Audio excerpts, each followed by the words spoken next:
काय मग ऐकला का आवाज? अगदी 4 ते 5 तास कुरकुरीत राहणारी अशी मटरची कचोरी बनवूया, म्हणजेच की वाटाण्याची कचोरी. आणि आता थंडीचं सीझन आहे, हिवाळीचं सीझन आहे, सगळीकडे वाटाण्याच्या शेंगा जे आहेत अवेलेबल झालेल्या आहेत. तर इथे जे आहे मी अर्धा किलो वाटाण्याच्या शेंगा घेतलेले, म्हणजे अर्धा किलो जे आहेत वाटाणे घेतलेले आहे. आता तुमच्याकडे जर हे नसेल तर फ्रोझन मटर घेतले तरी सुद्धा चालेल. त्यामध्ये 2 चमचे साखर घातली, 1 चमचा मीठ घातलं, म्हणजे वाटाण्याचा जो कलर आहे तो मेंटेन राहावा, कलर चेंज होऊ नये म्हणून. छान असे वाटाणे शिजूपर्यंत असे एकदम मॅश होईल इतके शिजवून घेतले. त्यानंतर त्याला एक चाळणीमध्ये काढून घेतले. त्यानंतर इथे जे आहे एक परात घेतली, त्यामध्ये 2 वाटी जे आहे गव्हाचं पीठ घेतलं, त्याच वाटीने अर्धी वाटी बारीक रवा घेतला. त्यानंतर 1 चमचा ओवा घातला, चवीनुसार मीठ घातलं आणि 4 चमचे जे आहे तेल घातलं. आता तेल जे आहे नॉर्मल घातलेलं आहे. आणि महत्त्वाचं म्हणजे आपण जी ही कचोरी आहे ती गव्हाच्या पिठापासून बनवणार आहोत. त्यानंतर अशा प्रकारे जे आहे मूठ आली की आपलं जे मोहन आहे परफेक्ट आहे. थोडं थोडं पाणी घालून मऊसर असं पीठ मळायचं, आपण जसं चपातीसाठी मळतो तसंच मळायचं.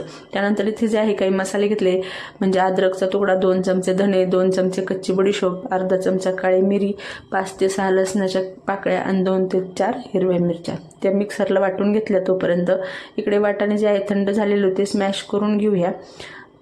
त्यानंतर इकडे कढई तापायला ठेवली. अशा प्रकारे वाटाणे स्मॅश करून घेतले. त्यामध्ये 1 पळी तेल घातलं, अर्धा चमचा जिरे घातले, आपण जो मसाला काढला होता तो घातला आणि 1 मिनिटभर छान असं रोस्ट करून घेऊया. आता खूप जास्त रोस्ट नाही करायचं. त्यानंतर 2 चमचे जे आहे बेसन पीठ घातलं, छान बाइंडिंग येतं आणि चवसुद्धा वाढते. परत एकदा व्यवस्थित मिक्स केलं. त्यानंतर जे आपण मॅश करून वाटाणे ठेवले होते ते घालून घेतले आणि परत एकदा जे आहे छान मिक्स केलं. आता इथे जे आहे पाव चमचा हिंग घातलं, 2 चमचे इथे साखर आणि अर्धा चमचा जे आहे कस्तुरी मेथी घातली, 1 चमचा चाट मसाला घातला, अर्धा चमचा काळं मीठ घातलेलं आहे आणि थोडंसं जे आहे आपलं नॉर्मल मीठ घातलेलं आहे. आता मिठाचं प्रमाण जे आहे व्यवस्थित ठेवायचं, कारण पिठामध्ये मीठ आहे, त्यानंतर वाटाणे शिजवले त्यामध्ये मीठ आहे आणि इकडे जे आहे सारण त्यामध्ये सुद्धा मीठ आहे. त्यानंतर 7 ते 8 काजूचे अशा प्रकारे काप करून घेतले आणि मिक्स करून जे आहे प्लेटमध्ये थापून घेतलं. थंड झाले का असे आपण जे आहेत त्याचे छोटे छोटे बॉल्स बनवून घेऊया. त्यानंतर इकडे आपलं पीठ सुद्धा छान प्रकारे भिजलं होतं. पिठाचे असे गोळे करून घेतले. त्यानंतर हातावरच अशा प्रकारे पारी बनवून घेतली. त्यामध्ये जे आपले बॉल्स बनवलेले होते ते घालून घेतले आणि छान प्रकारे सील करून घेतात. इथे जे आहे सील करणं फार महत्त्वाचं आहे. त्यानंतर हलक्या हाताने जे आहे दाबून अशा प्रकारे जे आहे सर्व कचोऱ्या मी बनवून घेतलेल्या आहे. इकडे तेल तापायला ठेवलं होतं, तेलमध्ये कचोऱ्या घालून घेतल्या आणि अशा प्रकारे छान खुसखुशीत आणि 4 ते 5 तास राहणारी कुरकुरीत अशी कचोरी तयार आहे.